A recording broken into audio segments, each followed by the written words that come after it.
വരാമെന്ന് പറഞ്ഞിട്ട് ആരെയും കാണുന്നില്ല ജോർജ്. ഹിമാരൊക്കെ എവിടെ പോയിരിക്കണോ? ഒരു മെസ്സേജ് ചെയ്ത് നോക്കാം. സാബുവിന്റെ ശ്രീനാഥിന്റെ വോയിസ് മെസ്സേജ് വന്നു കേട്ടോ. അവർക്ക് ഭയങ്കര ആത്മാർത്ഥതയാണ്. ഇതൊക്കെ പറയാൻ വരട്ടെ, അതൊന്ന് ഓപ്പൺ ചെയ്ത് നോക്കിക്കേ. അതെ, എനിക്കിപ്പോ ഒരു റിലീസ് ഉണ്ട് കേട്ടോ. ഞാൻ അതിൽ സ്റ്റക്കാണ്. ഞാൻ കുറച്ച് കഴിഞ്ഞിട്ട് വരാട്ടാ. നിങ്ങൾ സ്റ്റാർട്ട് ചെയ്തോ. ശ്രീനാഥിന്റെ മെസ്സേജ് എന്താണാവോ? അതെ, ഞാനിവിടെ കളരിയാശാന്റെ അടുത്ത് വന്നിരിക്കട്ടോ.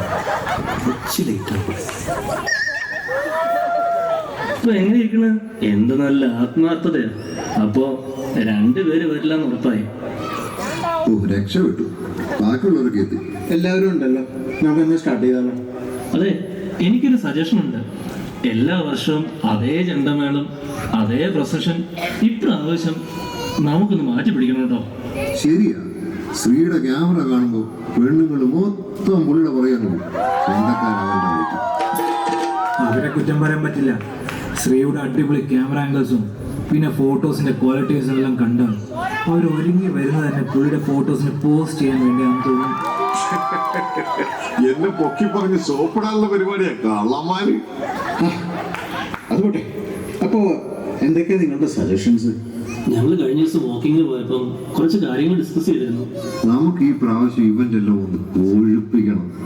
കുറച്ചുകൂടി അങ്ങോട്ട് ഗ്രാൻഡ് ആക്കണമെന്നേ. അതെന്തൊക്കെയാ?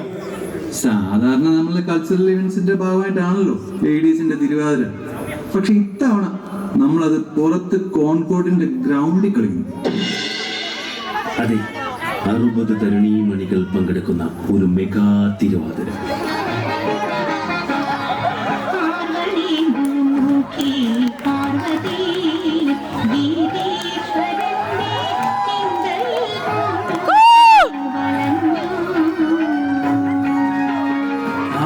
മതി, അത് കൊള്ളാം. പിന്നെ അതിന്റെ കൂടെ ശിങ്കാരി വേളം, കളരിപ്പയറ്റ്, വടംവലി, പുലികളി, വർണ്ണശബളമായ താലപ്പൊലി.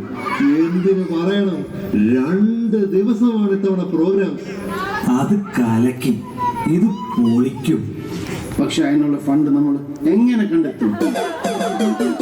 അതിന് നമ്മുടെ വിശാല മനസ്കരായ കോൺകോഡിലെ മലയാളികളും പിന്നെ നമ്മുടെ നോൺ മലയാളി സഹോദരങ്ങളും ഒക്കെ ഉള്ളിടത്തോളം കാലം നമുക്ക് ഒരു ബുദ്ധിമുട്ടും ഉണ്ടാവില്ല. പിന്നല്ല, ശ്രീനാഥാണല്ലോ സ്പീക്കറിലിടാം. ഹലോ, അതെ, നമ്മുടെ പ്രോഗ്രാംസ് എല്ലാം ഫൈനലൈസ് ചെയ്തു. ഏകദേശമായി വരുന്നു. അങ്ങനെയാണെങ്കിൽ ഞാൻ ഒരു കിടിലൻ ഐഡിയ പറയട്ടെ. നമുക്ക് ഇപ്രാവശ്യം ഒരു ആനയെ കൊണ്ടുവന്നാലോ? കൊമ്പനാനൊന്നും വേണ്ട, കിടിയാനായാലും മതി. സംഭവം പൊളിക്കും.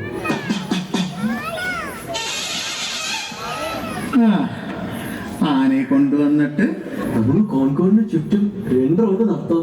പിന്നെ എല്ലാവർക്കും സെൽഫി എടുക്കാലോ. ഇതുവരെ ആരും ചെയ്തിട്ടില്ലാത്തൊരു കിടിലൻ ഐറ്റമാണ്.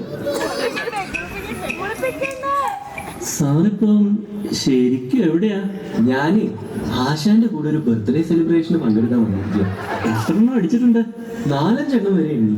പിന്നെ എണ്ണി തുടങ്ങിയപ്പോ കറക്റ്റായിട്ടില്ല. തോന്നി. സാർ ആദ്യം വീട്ടിൽ ചെല്ലാൻ നോക്ക്.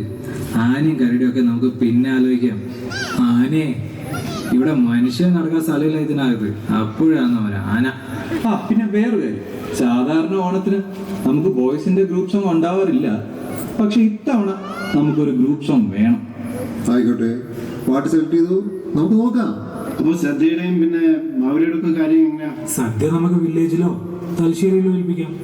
പക്ഷെ മാവേലി, സൂരജിനെ മാവേലിയാക്കാം. നമുക്ക് മാവേലിയൊന്നും പറ്റില്ല. ഓൺലി അറബി. ഓർമ്മയില്ലേ?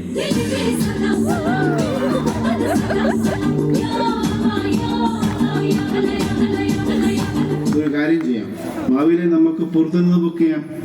ഓക്കെ, അപ്പൊ നമ്മുടെ പ്രോഗ്രാംസ് എല്ലാം ഫിക്സ് ആയ സ്ഥിതിക്ക് ഡൊണേഷൻ ഡ്രൈവും കൾച്ചറൽ പ്രോഗ്രാം ഡിസ്കഷനൊക്കെ തുടങ്ങല്ലേ? അങ്ങനെ ഉത്സവത്തിന് കൊടി കയറി മക്കളെ. ഇനി പോട്ടി പൂരമായിരിക്കും. എല്ലാരും അടിച്ച് കയറി വാ.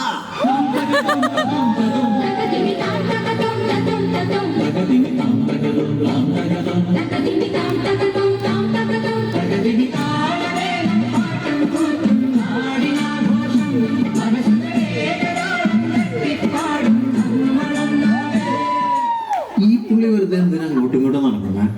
കമ്മിറ്റിയുടെ രഞ്ജിത്തെ നിൽക്കാൻ സമയമില്ല, വിളിക്കണ്ട. അക്കൗണ്ട്സ് ഒക്കെ കുഴഞ്ഞു മറിഞ്ഞു കിടക്കുക. ഇതിന് കാര്യങ്ങളൊക്കെ നമ്മൾ തീരുമാനിച്ചു വരുന്നതല്ലേ ഉള്ളൂ. അതൊന്നും പറഞ്ഞിട്ട് കാര്യമില്ല. ഇത്തവണ ഗ്രാൻഡ് പ്രോഗ്രാം അല്ലേ, ഫണ്ട് എങ്ങനെ കണ്ടെത്തുന്ന ഒരു ടെൻഷനാണ്. ആ സൂരജൊക്കെ പോയി എന്തൊക്കെ ബുക്ക് ചെയ്തിട്ടുണ്ട്. അതിനൊരു ടെൻഷനും വേണ്ട. പ്രോഗ്രാമിന് ഡൊണേഷൻ തരാൻ ഒരുപാട് പേരുണ്ട്. പിന്നെ സദ്യ കൂപ്പൺ എന്തായാലും ചെലവായിക്കോളും. നല്ല ഡിമാൻഡാണ്. നമ്മുടെ റോക്കി ബൈ ആരാ? അഞ്ജന മാത്രം മതി. ബാക്കിയുള്ളവർക്ക് വിൽക്കാൻ കിട്ടുമോ? എല്ലാരും ഗ്രൂപ്പ്സ് നോക്കിയിട്ടുണ്ടല്ലോ അല്ലേ? എന്നാ നമുക്കൊന്ന് ഫൈനലൈസ് ചെയ്യാം.